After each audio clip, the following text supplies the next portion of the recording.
Hi friend, good afternoon. देखते आज lunch रे पणस कठा तरकारी करी।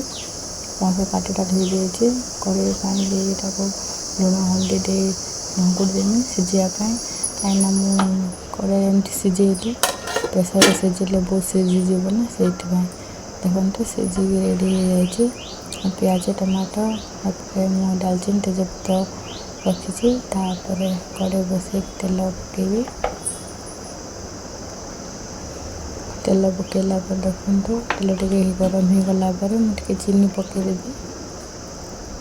चीनी बस अदा रसुण पेस्ट बाटिक रखी चीनी टी पकईदेली तेजपत्र दालचीनी पकईली पियाज पकईली कटा पियाज पकईदेली भल भाव में मिक्स करदेली टी लुण पकईकी पियाज सिझीगली पियाज आम रेडी गला अदा रसुण पेस्ट बाटिक रखी मिक्स कर गोलेदेवी। भलसे गोले सारा टमाटो पकईदेली लुण हल्दी गुंड रेड चिली पाउडर धनिया पत्र लंका गुंड पकईकी भल भाव घंटेदेली। मसला आम हो रेडी देखते मसला भी हो गला सिझी रखी कठा पकईदेमी पणस कठा पकई भल भाव में मिक्स करदेवी। देखते भल भाव में मिक्स करदे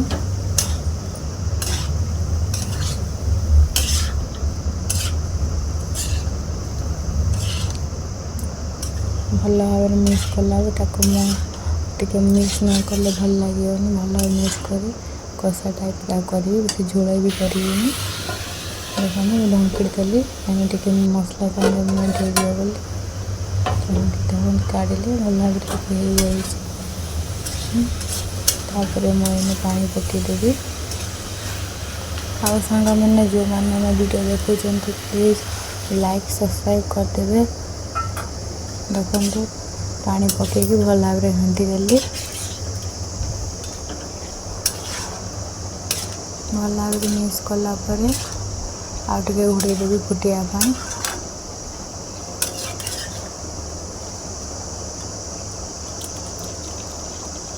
हूँ मो गरम मसला रुचि पके आम ओडिशा मसला तो ये मसलाटा यूज करे। देखते मसला गरम मसला पकेला भलसे मिक्स कर घोड़देवी घोड़े टे फुटिला